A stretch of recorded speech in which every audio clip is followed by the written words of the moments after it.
Study grow juniors and I am your educator Mansi Kaushik और आज आप लोग पढ़ने वाले हैं चैप्टर नंबर 5 अर्थमेटिक प्रोग्रेशंस। सो अर्थमेटिक प्रोग्रेशन को हम क्या करेंगे, वन शॉट में पूरा कवर करेंगे। देन क्या करेंगे, उसके बाद इंपॉर्टेंट क्वेश्चन जो है बोर्ड के उनको हम करने वाले हैं।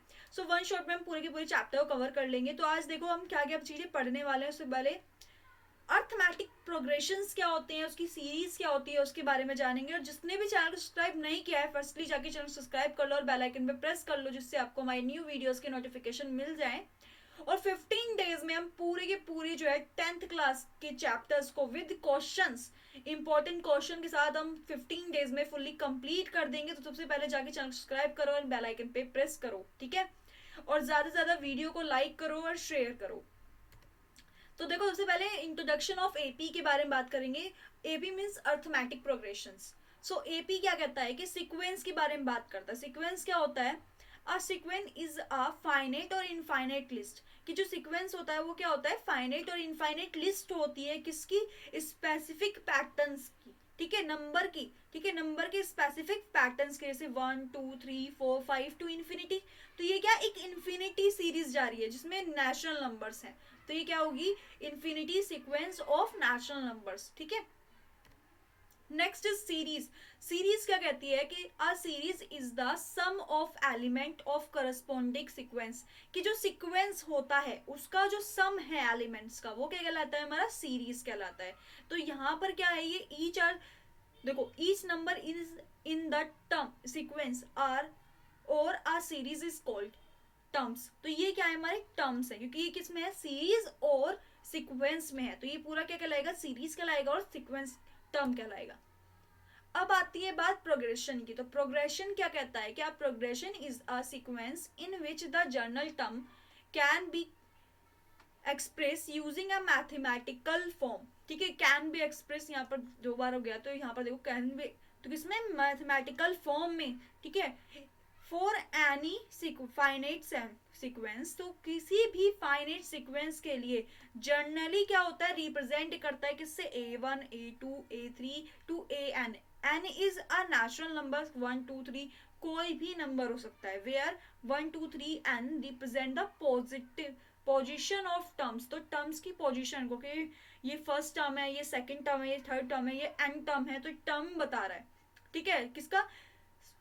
सीक्वेंस का। अब सीरीज रिप्रेजेंट कर रहा है, तो सीरीज किसे करेगा? A1 plus A2 plus A3, क्योंकि सम होगा सीक्वेंस का to AN। For any infinite sequence क्या होगा? A1 A2 A3 A4, क्योंकि यहाँ पर ये तो फाइनाइट था, AN मतलब फाइनाइट नंबर, बट इनफाइनाइट के लिए क्या होगा? इनफाइनाइट टर्म्स तक चलता जाएगा। तो वो क्या बताएगा? हमारा प्रोग्रेशन बताएगा, जहां पर सीक्वेंस और सीरीज दोनों ही किसमें हो? एक मैथमेटिकल फॉर्म में हो, ठीक है। जैसे A1 A2 A3 तो मैथमेटिकल फॉर्म में है, तो वो क्या है? हमारा प्रोग्रेशन है। Arithmetic progression. अब अर्थमेटिक प्रोग्रेशन में ज्यादा कुछ समझने के लिए नहीं होता, बस 3-4 बातें आप बहुत अच्छी तरीके से समझ जाओ, वो ही आपको अर्थमेटिक प्रोग्रेशन बता देगा। अर्थमेटिक पोजीशन क्या है? सिंपली टर्म्स को जो है एक सीक्वेंस और सीरीज में किया गया है। अब सीक्वेंस और सीरीज में कैसे किया गया? तो देखो यहाँ पर ए, सबसे पहले ए की बात हो रही है, लेटर ए। तो ए क्या है? फर्स्ट टर्म, ठीक है। ए क्या होगा? First term. Last term represent किससे करेगा? एल से। कि जो भी लास्ट टर्म होगी उसको किससे रिप्रेजेंट करते हैं? एल से। अब बात हो रही है कॉमन डिफरेंस। कॉमन डिफरेंस को किससे करते हैं? डी से, ठीक है। कॉमन डिफरेंस, तो last term and first term, ठीक है, यहाँ पर रिप्रेजेंट हो रहा है। अब नंबर ऑफ टर्म्स, कितने नंबर ऑफ टर्म्स को रिप्रेजेंट करेंगे? किससे करेंगे? एन से। अब ये जो है आपके पास ए कोमा ए प्लस डी कोमा ए प्लस 2D प्लस कोमा ए प्लस 3D कोमा ए प्लस 4D, इस सीरीज को अच्छी तरीके से याद कर लो, क्योंकि ये ही सीरीज सबसे ज्यादा इंपॉर्टेंट है। अब मैंने कहा कि ये इंपॉर्टेंट है, तो देन मैम आपने कह दिया कि ये इंपॉर्टेंट, तो हम कैसे मान ले कि ये इंपॉर्टेंट है ना।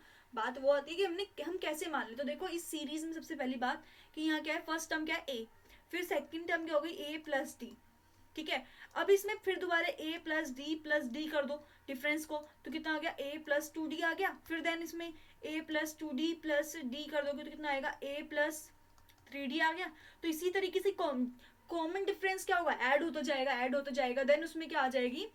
हमारे पास प्रोग्रेशन आ जाएगा कि भाई ये वाला अर्थमेटिक प्रोग्रेशन है, ये हो नंबर ऑफ टर्म्स है। कि अब मुझे जो है नंबर ऑफ टर्म्स मैंने कह दिया कि भाई आपको 15 टर्म बताना है, आपके पास एक सीरीज है उसका 15 टर्म बताओ। अब 15 टर्म कैसे बताएंगे, बात आ रही है यहाँ पर 15 टर्म कैसे बताएंगे। तो 15 टर्म कैसे बताएंगे, तो देखो 15 टर्म कैसे बताएंगे हम, कॉमन डिफरेंस से। अब कॉमन डिफरेंस भी तो पता होना चाहिए। सो कॉमन डिफरेंस क्या कहता है कि the difference between two numbers, तो दो नंबर्स के बीच का जो डिफरेंस है, जैसे कि 5 और 2, तो दो टर्म्स है, अब इन दोनों टर्म्स के बीच का जो डिफरेंस है वो कॉमन डिफरेंस होगा। बट कॉमन डिफरेंस में एक बात जो है वो आपको अच्छी तरीके से पता होनी चाहिए, जब ही आप एक अर्थमेटिक प्रोग्रेशन कर सकते हो, वरना नहीं कर पाओगे। कि अगर कोई भी एपी है तो उसका जो सीरीज है, उस सीरीज का जो कॉमन डिफरेंस है वो सारी सीरीज का सेम ही कॉमन डिफरेंस आएगा। अगर उसमें सेम कॉमन डिफरेंस मतलब जो डी है अगर वो सेम नहीं है, ठीक है, सब में डी सेम नहीं है, तो वो एक एपी मतलब अर्थमेटिक प्रोग्रेशन नहीं होगा।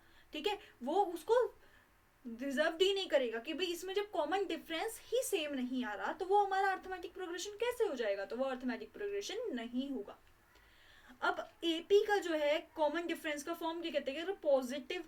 पॉजिटिव कब आएगा, जब एपी क्या कर रही होगी, इंक्रीज कर रही होगी। जीरो कब आएगा, जब एपी क्या होगी, कांस्टेंट होगी। और नेगेटिव कब क्या आएगा, जब एपी क्या होगी, डिक्रीज होगी। जैसे कि यहाँ पर देखो 2, 5, 8, 11, 14, तो 5 माइनस 2 कितना आ गया 3, 8 माइनस 5 कितना आ गया 3, 11 माइनस 8 कितना आ गया 3। तो यहाँ पर सेम डिफरेंस आ रहा है और क्या कर रहा है, इंक्रीज कर रहा है। तो इंक्रीज के साथ क्या गया, पॉजिटिव। अगर मैं यहाँ पे बात करूँ 5, अगर मैं कह दूँ 8, 5, 2, तो यहाँ पर देखो 5 माइनस 8 कितना होगा, -3।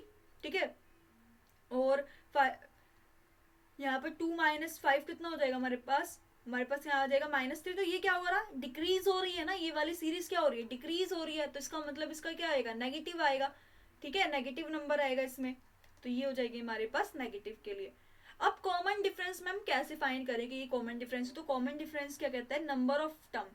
ठीक है, नंबर ऑफ डिफरेंस, तो डिफरेंस क्या है, d is equals to A N minus 1। तो देखो अगर मेरे पास n क्या है, यहाँ पर 5 है, सो मेरे पास d कितना आ जाएगा, a5 माइनस 1, इसका मतलब a5 माइनस a4। तो इसका मतलब टर्म 5 में से मुझे टर्म 4 को माइनस करना है। अगर मेरे पास टर्म 5 ये है तो टर्म 4 क्या होगी, 11 होगी। तो 14 में से मुझे 11 माइनस करना होगा, तब जाके मेरे पास क्या आएगा, टर्म डी आएगी, डी आ जाएगा। ठीक है, फाइनेट और इनफाइनेट एपी, तो फाइनेट और इनफाइनेट एपी क्या होते हैं, फाइनेट एपी हमारे पास वो होता है जहां पर जो लास्ट टर्म है वो कोई नंबर हो, जहां पर लास्ट टर्म में कोई भी नंबर हो। जैसे 38 टर्म में हमारे पास नंबर है, तो ये क्या है, एक फाइनेट टर्म है, क्योंकि लास्ट टर्म में यहाँ पर कोई भी एक फाइनेट नंबर है।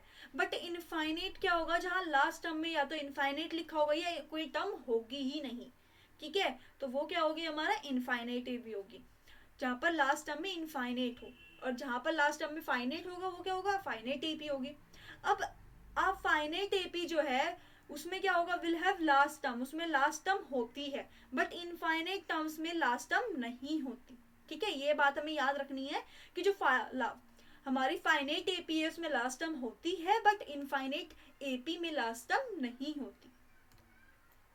जर्नल टर्म ऑफ एपी, अब जर्नल टर्म ऑफ एपी क्या होती है, देखो इन arithmetic progression A N is the general term, कि जो ए एन है वो क्या होगी, जर्नल टर्म होगी। अब ए एन हमारा जर्नल टर्म क्यों होगा, क्योंकि वेयर द एन क्या कर रहा है, रिप्रेजेंट कर रहा है किसको, पॉजिटिव टर्म को। ए एन में हमारे पास जो एन है वो क्या कर रहा है, एक पोजिशन जो है किसको, टर्म्स की पोजिशन को। अगर मेरे पास सीरीज है 1, 2, 3, 4, 5, 6 और n इक्वल्स टू 6 ले लिया मैंने, तो मेरे पास क्या आ जाएगा, 6 टर्म।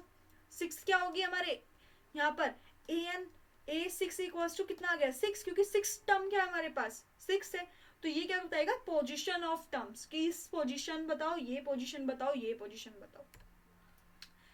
अब इंपॉर्टेंट मैथमेटिकल प्रोग्रेशन देखो, the nth term of a n, the nth term of a n। अब nth टर्म को आप कैसे बताओगे, देखो यहाँ पर है nth term of a n मतलब ap is given by tn is equals to a plus n minus 1d। तो अगर हमें nth टर्म फाइंड करने के लिए दी जाएगी तो हमें क्या करना है, tn is equals to a plus n minus 1d। Where A क्या होगा हमारा फर्स्ट टर्म होगा, डी क्या होगा कॉमन डिफरेंस हो जाएगा, और एन क्या होगा नंबर ऑफ टर्म्स कि कितने नंबर ऑफ टर्म्स हमें दिए हुए हैं। The general form of AP, तो एपी की जनरल फॉर्म क्या होगी, तो देखो अभी मैंने तुम्हें सीरीज बताई थी कि ए प्लस डी, ए प्लस टू डी, ए प्लस थ्री डी, जहां तक वो बढ़ती जाएगी। अगर मैं बात करूं कि भाई लास्ट टर्म की क्या आएगी A plus N D, N क्या होगा last term of N, number of term कि कौन सी टर्म पे जाके रुक रही है, तो वहां क्या आ जाएगा एन आ जाएगा या एल आ जाएगा, ठीक है, या एन आ जाएगा या एल आ जाएगा। सो देखो कॉमन डिफरेंस हमारा क्या होगा ऑलवेज डी होगा, ठीक है। अब यहाँ पर जो है ना कॉमन डिफरेंस पे भी बात आती है कि कॉमन डिफरेंस कितना है, जीरो है, स्मॉलर देन जीरो है या ग्रेटर देन जीरो। अगर स्मॉलर देन जीरो है, ठीक है, स्मॉलर देन जीरो है तो उसका मतलब जो हमारी एपी है वो क्या हो रही है डिक्रीज हो रही है, ठीक है। अगर हमारा इक्वल्स टू जीरो है तो वो कांस्टेंट है, अगर वो ग्रेटर देन जीरो है तो क्या है वो इंक्रीज हो रही है, एक डिक्रीज होगी एक इंक्रीज होगी। तो वो बात किस पे करेगी, कॉमन डिफरेंस पे बात करेगी। जैसे हमने पहले कॉमन डिफरेंस पढ़ा है तो वहां से हमें पता चल रहा है कि भाई कॉमन डिफरेंस पे जो है एपी डिपेंड करती है कि वो इंक्रीजिंग फॉर्म में या डिक्रीजिंग फॉर्म में या इक्वल में या कॉन्स्टेंट में। अब बात आती है सम ऑफ टर्म्स की, तो सम ऑफ टर्म्स क्या कहता है, the sum of terms N of AP is, तो देखो अगर एस एन देखो इक्वल्स टू कितना आ जाएगा हमारे पास, अगर हमारे पास ए दे रखा है, गिवन हमें ए है, एल है, अगर एन है और डी है तो क्या लगाएंगे हम एस एन अपॉन टू ए plus N minus one D, और where A B and C हमें पता है कि अब क्या कौन कौन सी टर्म्स होती हैं। बट अगर हमें लास्ट टर्म में हमें डी नहीं दिया हुआ है, ठीक है, डी हमें गिवन नहीं है, तो हमें क्या गिवन होगा, लास्ट टर्म एल गिवन होगी, तो हमारे पास क्या आ जाएगा S N equals to N upon two A plus L, L क्या है हमारे पास लास्ट टर्म ऑफ एपी, ठीक है। अर्थमेटिक मीन, अब ये बात भी हमारी बहुत इंपॉर्टेंट है, ये दोनों तो हमारे पास इंपॉर्टेंट थे, ठीक है, ये हमारे पास सम ऑफ एपी, ठीक है, एंड टर्म हमारे पास बहुत इंपॉर्टेंट बात थी, बट अर्थमेटिक मीन भी हमारा बहुत इंपॉर्टेंट पार्ट है। क्यों, क्योंकि अर्थमेटिक मीन क्या कहता है, सिंपल एवरेज फाइंड करने के लिए कहता है किसी भी सेट ऑफ नंबर की, ठीक है, सेट ऑफ नंबर के जो हमें गिवन है उसकी एवरेज, सिंपल एवरेज फाइंड करता है। तो इसको क्या कैसे करेंगे, A M is equal to sum of terms, कितने नंबर ऑफ टर्म्स है, और नंबर ऑफ टर्म्स कितने नंबर ऑफ, देखो सम ऑफ टर्म्स के भाई 1 2 हमारे पास टर्म है 1 2 3 4 5 6, तो इन नंबर ऑफ टर्म्स को क्या करेंगे सम कर लेंगे कि 1 plus 2 plus 3 plus 4 plus 5 plus 6, तो इनका सम किया अपॉन में। अब इनका टर्म्स नंबर ऑफ टर्म्स कितने हैं 6 है, ठीक है, नंबर ऑफ टर्म्स कितने हैं 6, 1 plus 2 3 3 plus 3 6 6 plus 4 10 10 plus 5 15 15 plus 6 21 upon 6, तो ये हो गया हमारा ए एन, तो ये होगा हमारा अर्थमेटिक मीन कि मीन कितना आ रहा है, ठीक है। So now we are going to questions, तो क्वेश्चन आज हम करने वाले हैं। देखो सबसे पहले आपको क्या क्वेश्चन दिया हुआ है, so write the first 4 terms of the AP when the first term A and the common difference D are giving as follow, तो हमें गिवन किया गया और हमें बताना है कि एपी की टर्म क्या होगी। सबसे पहले एपी की 4 टर्म्स देखो क्या होगी, ए प्लस डी, ए प्लस 2d, ए प्लस 3d, तो ये क्या होंगी 4 टर्म्स होंगी हमारे पास, ठीक है। अभी 4 टर्म्स है, अब हमें फाइंड करनी है टर्म्स, तो अगर हम फाइंड करें तो कैसे करेंगे, ए एन इक्वल्स टू किससे, ए एन हमारे या टी एन, कुछ भी कह सकते हो, ए एन या टी एन कुछ भी कह सकते हैं। So A N equals to कितना आ जाएगा हमारे पास, A plus N minus one D. अब हमारे पास n equals to 1 first term के लिए फाइंड करेंगे, ए वन इक्वल्स टू कितना आ जाएगा हमारे पास, देखो ए वन इक्वल्स टू कितना आ जाएगा, ए कितना है 10 प्लस एन कितना है हमारे पास 1 1 माइनस 1 डी कितना है 10, हमारे पास ए वन इक्वल्स टू कितना आ गया 10, ठीक है, ए वन इक्वल्स टू कितना आ गया 10। अब ए टू फाइंड करने क्योंकि हमारी सीरीज ये भी तो होती है A one A two A three A four, fourth terms तक तो बताना है, तो A one A two 3 A four भी तो निकाल सकते हैं, तो इस टाइप से हम निकाल लेंगे, ठीक है। या तो आप सिंपली ऐसे निकाल लो या आप इस टर्म में निकाल लो, किसी भी एक टर्म में निकाल सकते हो। तो यहाँ पर अगर मैं दोनों टर्म से बताती हूँ आपको, सो ए टू इज इक्वल टू कितना आ जाएगा 10 प्लस 2 माइनस 1 10, तो हमारे पास कितना आएगा 10 प्लस 10 इक्वल्स टू 20, तो दूसरा क्या आ गया 20। A3 इक्वल्स टू कितना आ जाएगा 10 प्लस 3 माइनस 1 10, तो हमारे पास कितना आ जाएगा यहाँ पर 10 plus 20 is equals to 30. So A4 कितना आ जाएगा 10 प्लस 4 माइनस 1 10. तो यहाँ कितना आ गया 10 प्लस 30 इज इक्वल्स टू 40. तो हमारे पास 40 आ गया. तो हमारे पास टर्म क्या आ गई यहाँ पर, देखो टर्म्स क्या आ जाएंगी 10 20 30 एंड 40. अब बात करते हैं हम सिंपल वे में. अगर हम इस टर्म्स के अकॉर्डिंग निकले तो ए हमारे पास ऑलरेडी गिवन है 10. ए प्लस डी कितना हो जाएगा 10 प्लस 10 कितना हो गया हमारे पास 20. ए प्लस 2d कितना हो जाएगा हमारे पास 10 plus 2 multiplying by 10 equals to 30.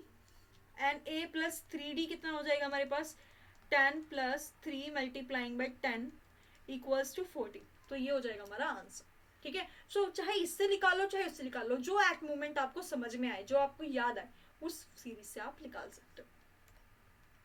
अब नेक्स्ट हमें दे रखा है which term of the AP 21 18 15 to infinity is minus 81 also is any term 0 given the reason for your answer. सो हमें यहाँ पर हमारे आंसर का रीजन भी देना है कि क्या रीजन है. हमें बताना है कि जो जीरो के लिए कितनी टर्म्स होंगी. Also is any term 0. तो हमें एन टर्म बताना है कि जीरो के लिए टर्म कितनी होगी. तो हमें यहाँ पर AP क्या गिवन है, AP इज इक्वल्स टू, ठीक है, आपको AP कितना गिवन है, AP इज इक्वल्स टू 21 18 15. सो यहाँ पर A कितना आ जाएगा, फर्स्ट टर्म कितनी है 21, ठीक है. D कितना आ जाएगा 18 माइनस 21 इक्वल्स टू कितना हो गया हमारे पास -3. तो इसका मतलब ये क्या हो रही है, हमारी डिक्रीज हो रही है ना, डिक्रीज हो रही है. और हमें AN, ठीक है, AN कितना दिया हुआ है -81 दिया हुआ है. अब हमें पता है कि AN जो है, ठीक है, AN कितना होता है हमारे पास, AN हमारे पास होता है A plus n minus 1D. ठीक है. तो हमारे पास कितना आ जाएगा यहाँ पर AN, A कितना है हमारे पास -8, हमारे पास क्या इतना है ये 21 प्लस n हमें पता नहीं है -1, और D कितना है हमारे पास -3, ठीक है, और AN कितना है -81. तो यहाँ पर क्या करेंगे, अब ये 21 को दूसरी साइड ले जाएंगे मल्टीप्लाई करने के लिए. तो हमारे पास कितना आ जाएगा माइनस करने के लिए, तो -81 minus 21 is equals to -3 multiplying by n minus 1. दोनों को ऐड करेंगे माइनस माइनस प्लस. तो हमारे पास कितना हो जाएगा यहाँ पर 102, वो भी किसमें माइनस में, है ना. 102 किसमें आ जाएगा, माइनस में आ जाएगा.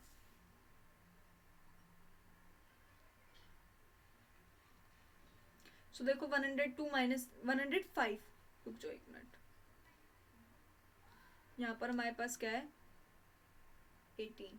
सो 18 में माइनस किया तो हमारे पास यहाँ पर आ गया, ठीक है. तो यहाँ पर हमारे पास क्या आ गया 102 इज इक्वल्स टू, अब -3 n माइनस 1 है तो -3 को मल्टीप्लाई कर लो इसमें, तो -102 is equals to -3n plus 3. तो यहाँ दूसरी साइड ले जाएंगे इनको, तो हमारे पास क्या आ जाएगा 3n is equals to 3 plus 102.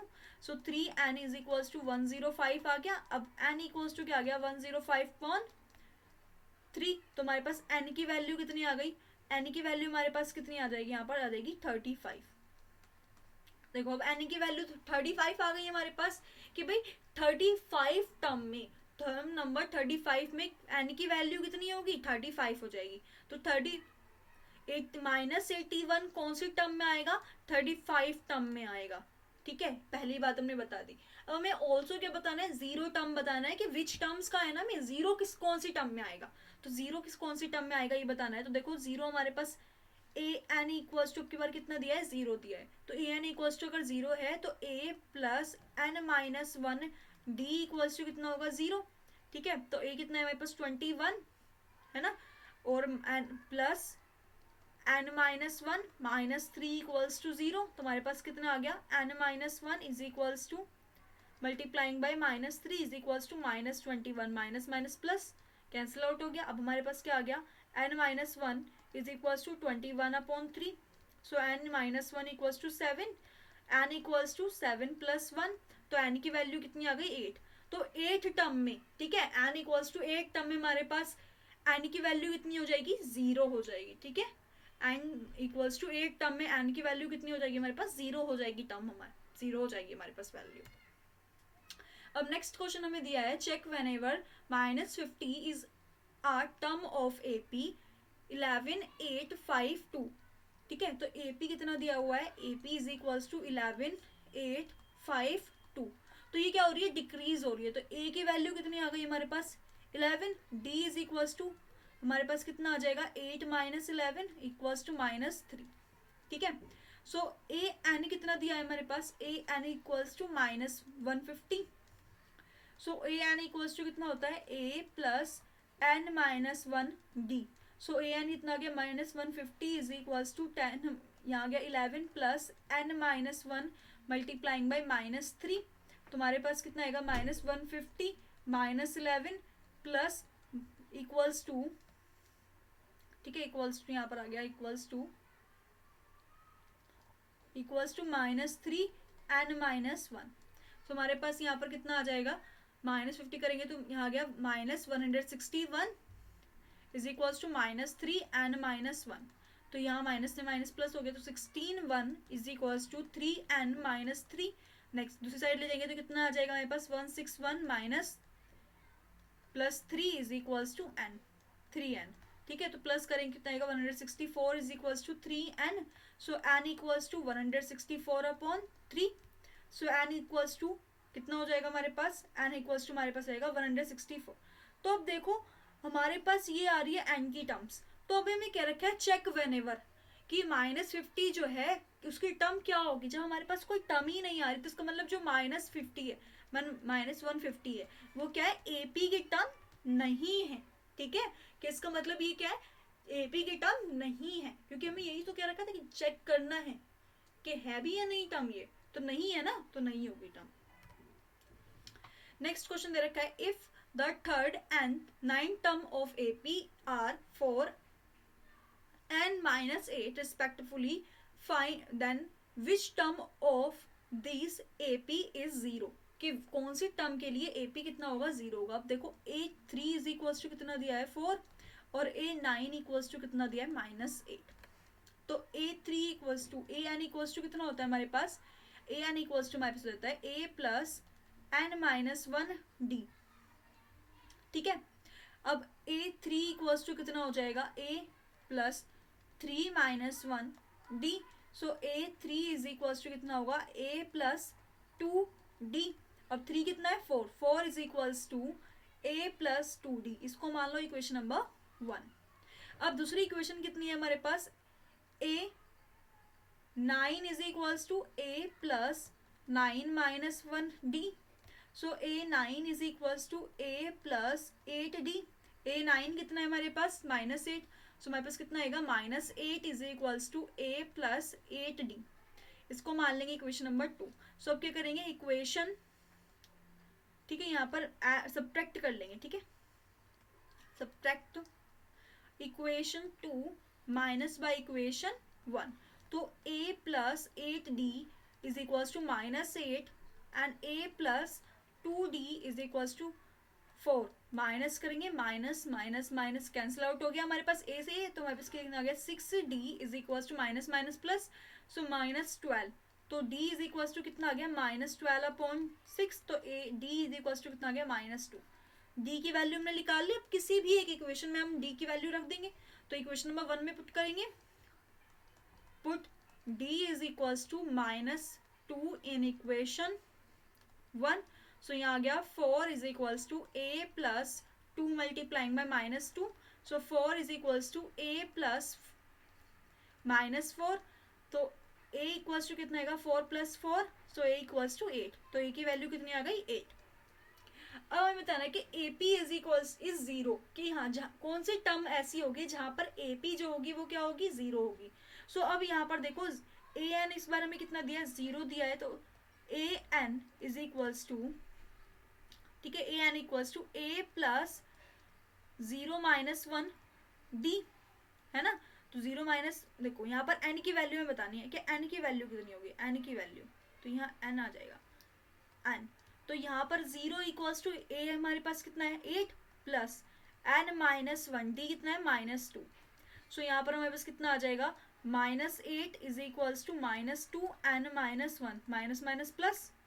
सो हमारे पास टर्म कितनी आ जाएगी यहाँ पर N minus 1 is equals to 8 upon 2। So N minus 1 equals to 4। So N equals to 4 plus 1। n equals to 5। तो n इक्वल्स टू 5 के लिए हमारे पास जो ए पी की टर्म है वो क्या हो जाएगी, 0 हो जाएगी। Next question is which term of AP 3, 15, 27, 39 will be 132 more than its 54th term? कि इसकी क्या है, 54th टर्म्स के मोर देन है, मतलब उससे ज्यादा बड़ा है। सो देखो आपको यहाँ पर टर्म्स दे रखी है, सबसे पहले क्या ले लेंगे, एपी ले लेंगे। AP is equals to 3, 15, 27, 39। ठीक है, सो ए इक्वल्स टू कितना आ गया हमारे पास, 3 आ गया। ठीक है, और हमारे पास डी निकाल लेंगे। डी कितना आ जाएगा, 15 माइनस 3 इक्वल्स टू 12। तो इक्वल्स टू कितना आ गया आपके पास, 12 आ गया। ठीक है, अब हमारे पास ए एन आ जाएगा। A N equals to A plus N minus 1 D. तो मैं यहाँ पर 54 टर्म्स के लिए क्या रखा है कि 54 टर्म जो है, ठीक है, 54 टर्म बताना है। तो एन इक्वल्स टू कितना दे रखा है, 54। तो A 54 is equals to A plus 54 minus 1 D. D कितना है हमारे पास यहाँ पर आएगा, ए 54 इक्वल्स टू ए कितना दिया हुआ है हमारे पास, 3 प्लस 54 माइनस 53 मल्टीप्लाइंग बाय 12। 53 को क्या करेंगे, मल्टीप्लाई कर लेंगे इससे 12 से। तो A 54 is equals to 3 plus 53 multiplying by 12 कितना आ जाएगा, 636। प्लस करेंगे तो कितना आ जाएगा हमारे पास, ए 54 इज इक्वल्स टू 639। ठीक है, तो ए 54 कितना आ जाएगा हमारे पास, 639। अब हमें क्या रखा है, विल बी 132 मोर देन, कि 130 जो है वो क्या है, मोर देन है किसकी, 54 टर्म के। तो यहाँ पर जो 54 टर्म है उसको मैं क्या करेंगे, ऐड कर देंगे। तो 54 टर्म्स में 54 टर्म प्लस बाय 132, तो यहाँ कितना आएगा, 639 प्लस 132 ऐड करो। तो ऐड करने पर कितना आ जाएगा हमारे पास, 771 आ जाएगा। तो हमारे पास 771 आ गया। तो यहाँ पर ए एन इक्वल्स टू कितना आ गया, A plus N minus 1 D. So A N कितना है, 771 is equals to 3 plus N minus 1 multiplying by 12। So यहाँ कितना आएगा, 771 minus 3 is equals to 12 N minus 1। Minus करेंगे 3 को, 3 माइनस करने पर कितना आएगा, 768 is equals to 12 N minus 1। ठीक है, 12 से इसको डिवाइड कर दो। तो 12 से एन माइनस 1 डिवाइड बाई 76, 8/12। 12 से डिवाइड किया तो कितना आ गया, 64। So n is equals to 64 plus 1। So n equals to 65। तो हमारे पास क्या आएगा, इसकी टर्म कितनी हो जाएगी, 65। तो 65 टर्म के लिए आना है, निकाल कितना आएगा, 132 मोर देन इट्स 54 टर्म्स। तो देखो नेक्स्ट क्वेश्चन क्या दे रखा है, how many multiply of 4 lie between 10 and 25। तो 10 और 25 के बीच में कितनी मल्टीप्लिकेशन होंगी जिसमें हमारे पास क्या होगा कि 254 होगा। ठीक है, तो यहाँ पर 4 देन लाई बिटवीन 10। तो 4 लाई बिटवीन 10 का मतलब क्या होगा यहाँ पर कि फर्स्ट मल्टीप्लिकेशन अगर हम बात करें तो फर्स्ट मल्टीप्लिकेशन क्या होगा, 12। ठीक है, नेक्स्ट मल्टीप्लिकेशन कि हमने 10 है ना, 10 के बाद के ऐसी कौन कौन से नंबर्स हैं कि जिनमें जो है 10 के बाद के ऐसे कौन से नंबर है 10 से लेकर 250 तक के जहाँ पर मल्टीप्लाई करने के बाद 4 से जो डिवाइड हो सकते हो। 12, 16, फिर 16 के बाद कितना आएगा, 20, 20 के बाद 24, 2 लेके चलेंगे क्योंकि यहाँ पर हमारे पास क्या है 250। 250 को अगर हम 4 से देखें तो 4 से डिवाइड होगा, नहीं होगा। तो इससे पहले के अगर हम नंबर देखें भाई 248 को करके देखो तो ये हो जाएगा, हाँ हो जाएगा। ठीक है, तो यहाँ कितना आएगा 248। ठीक है, लास्ट टर्म कितना आ गया 248। सो हमारे पास ये टर्म आ गया। अब अगर हम देखें, क्योंकि हमने यहाँ पर देखो क्या करा है, 4 से देखा है हमने, अब हम 249 को तो कर नहीं सकते डिवाइड। ठीक है, 250 हमारा डिवाइड हो नहीं रहा 4 से, तो 4 से हमारा क्या डिवाइड हो रहा है, ये डिवाइड हो रहा है कितनी बार में, 4 8 20, 4 7 जा, ठीक है, 4 7 20, 4 6 जा, ठीक है, 4 6 24 और 8 आ गया तो 4 2 जा, 62 बार में हो रहा है। तो इसका मतलब हमारे पास ये टर्म आ रही है।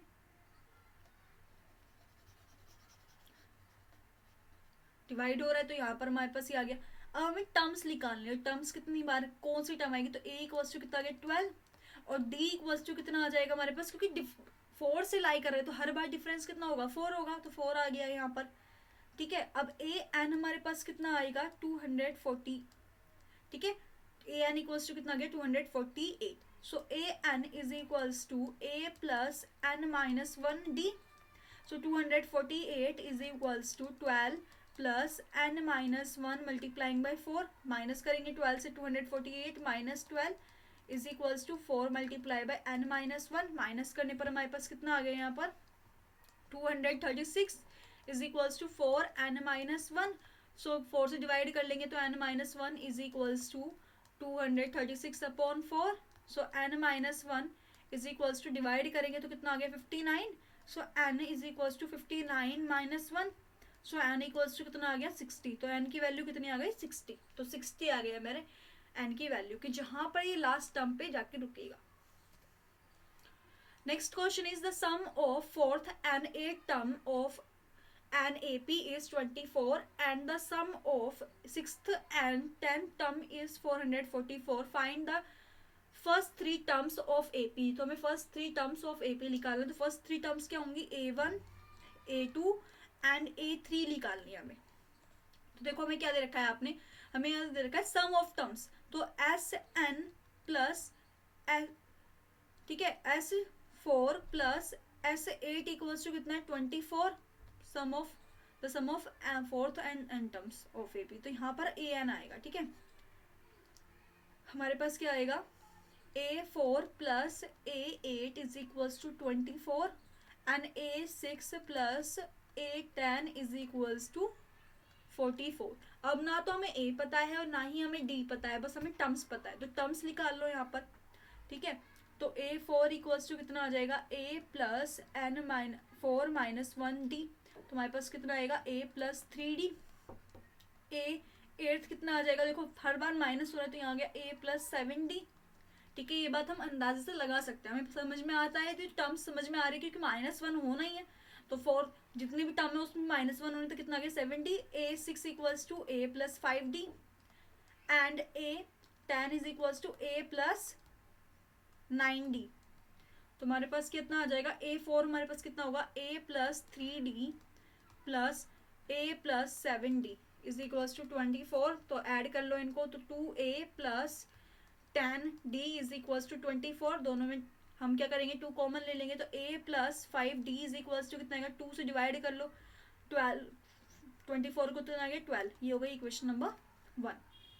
अब दूसरी उसमें देखो हम अगर रखेंगे तो हमारे पास कितना आ जाएगा यहाँ पर A plus 5D plus A plus 9D is equals to 44। दोनों का ऐड किया 2D इज प्लस दोनों में इसमें ऐड किया तो कितना हो गया 14D is equals to 44। 2 common लेंगे A plus 7D is equals to 22। ये होगा इक्वेशन नंबर 2। अब क्या करेंगे इक्वेशन नंबर 2 में से, ठीक है, माइनस कर देंगे इक्वेशन नंबर 1 को। So A plus 7D is equals to 22 and A plus 5D is equals to 12। Minus minus minus A से कैंसिल आउट हो गया, हमारे पास कितना आ गया 2D is equals to 10। So D is equals to कितना आ गया 5। D इज इक्वल्स टू 5 आ गया। D की वैल्यू क्या करेंगे इक्वेशन नंबर 1 में रख देंगे। तो इक्वेशन नंबर 1 में रखेंगे तो हमारे पास कितना आ जाएगा, यहाँ पर हमारे पास आ जाएगा A प्लस 59। तो A हमारे पास कितना आ जाएगा यहाँ पर A प्लस 59 है ना, 5D है, तो यहाँ पर हमारे पास जाएगा A plus 5 multiply by 5 is equals to 12। So A is equals to 12 minus 25।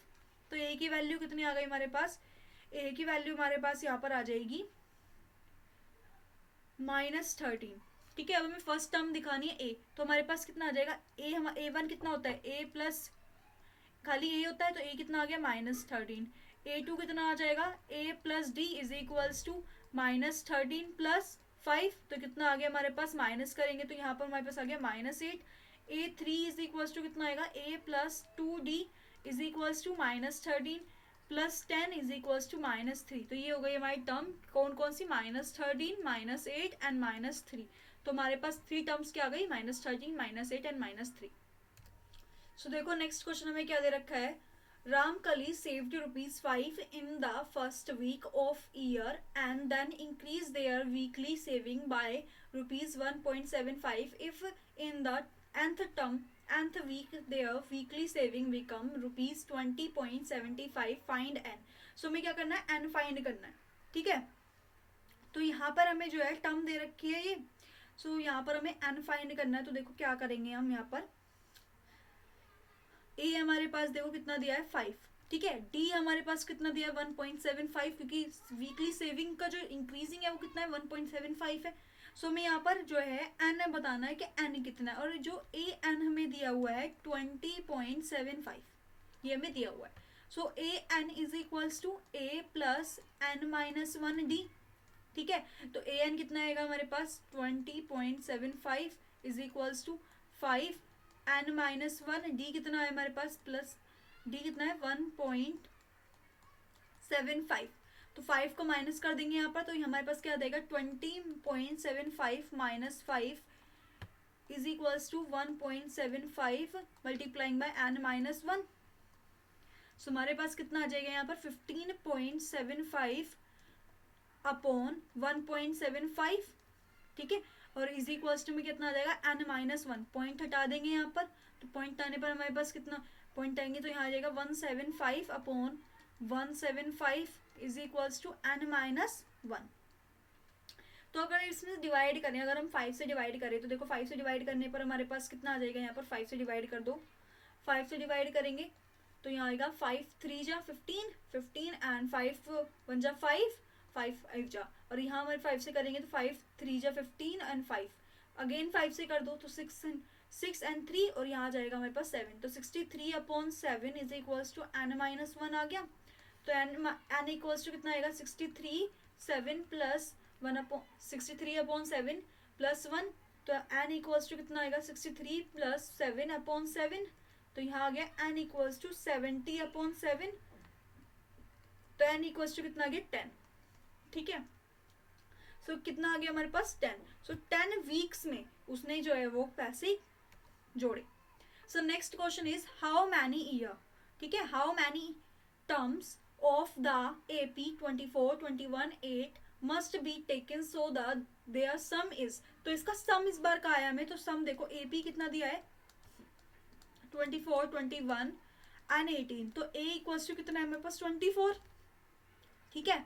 अब D कितना आ जाएगा 21 माइनस 24 इक्वल्स टू -3, तो हमारे पास एस एन इक्वल्स टू कितना दिया है, एस एन इक्वल्स टू 78, ठीक है। अब हमें एस एन दे रखा है, तो यहाँ पर एस एन इक्वल्स टू कितना होता है N upon 2a plus N minus 1 D, तो 78 equals to N upon 2 multiplying by 24 plus N minus 1 multiplying by -3, ठीक है। तो हमारे पास यहाँ पर क्रॉस मल्टीप्लिकेशन करेंगे 2 मल्टीप्लाई बाय 78, 2 मल्टीप्लाई बाय 78 कितना आ जाएगा 156 is equals to N 24 multiplying by 2 कितना आएगा 54 प्लस अब 3 को मल्टीप्लाई करेंगे तो यहाँ आ जाएगा -3n प्लस 3, तो यहाँ ऐड कर लो इसको 156 इज इक्वल्स टू एन 54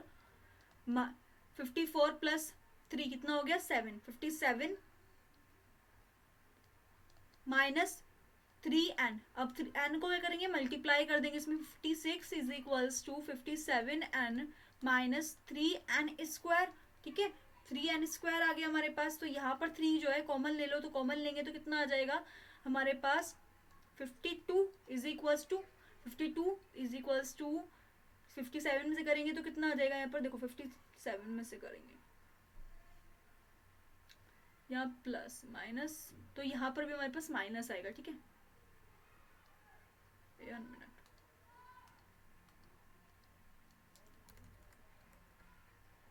एक को यहाँ पर 2 मल्टीप्लाई बाई 24 कितना होगा 48 प्लस 3 कितना हो जाएगा 51, ठीक है 51 आ गया।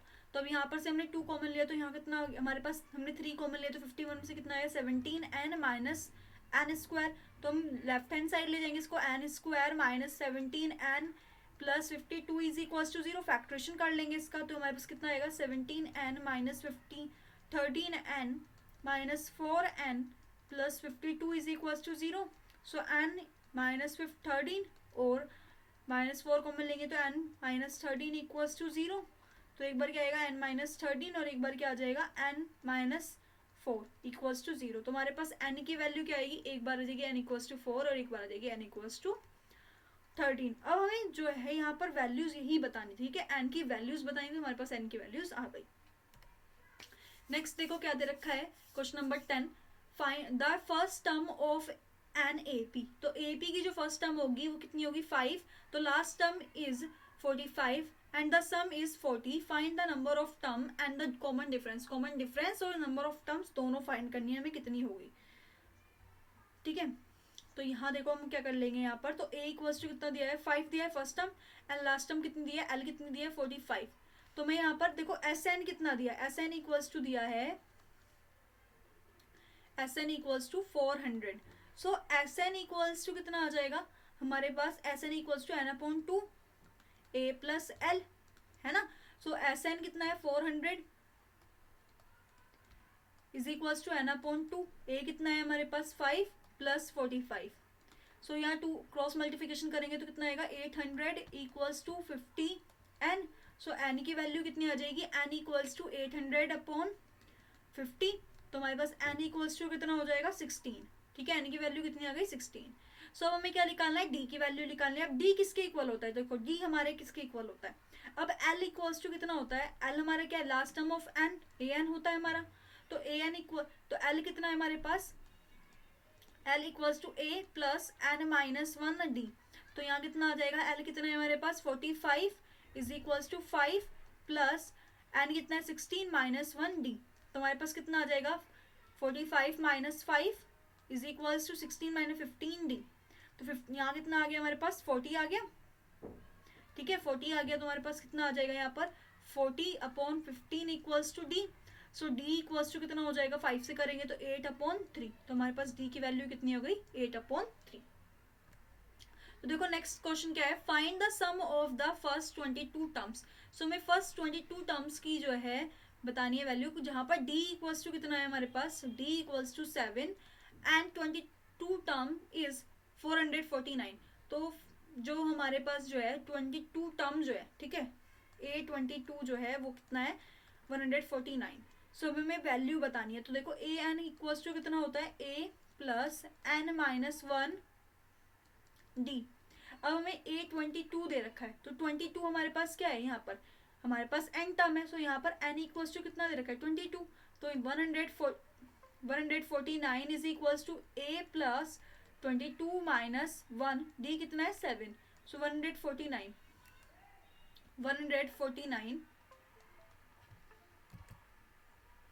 ठीक है, 149 is equals to a plus 21 multiplying by 7. ठीक है, so 149 is equals to a. अब 27 मल्टीप्लाई करेंगे तो कितना हो जाएगा प्लस 147. ठीक है, so 149 minus 147 is equals to a. So a equals to कितना आ गया हमारे पास 2. तो a की वैल्यू हो गई 2. ठीक है, find the sum of first terms. तो सम ऑफ फर्स्ट टर्म निकालना है हमें. तो यहाँ पर क्या आ गया Sn इक्वल्स टू n/2. ठीक है, n/2 और यहाँ आ गया a प्लस an, क्योंकि लास्ट टर्म कितनी है हमारे पास 149 है ना. तो यहाँ आ जाएगा हमारे पास Sn इक्वल्स टू n कितना है हमारे पास, देखो n हमारे पास कितना है 22/2 और n हमारे पास यहाँ कितना है 22/2 और यहाँ आ गया 2 plus 149.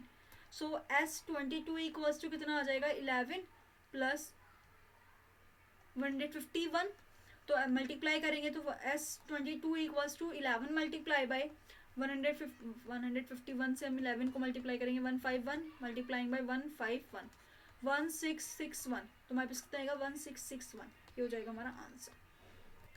So thank you so much for watching today. जिसने भी इस चैनल को सब्सक्राइब नहीं किया है जाके चैनल सब्सक्राइब कर लो, लाइक करो वीडियो को एंड शेयर करो सबसे ज़्यादा, जिससे हमारी न्यू वीडियोस की नोटिफिकेशन आप लोगों को मिल सके. तो इसमें आपको पता ही है कि हम वन शॉट में सारे के सारे चैप्टर्स को कंप्लीट कर रहे हैं. Thank you so much for watching today.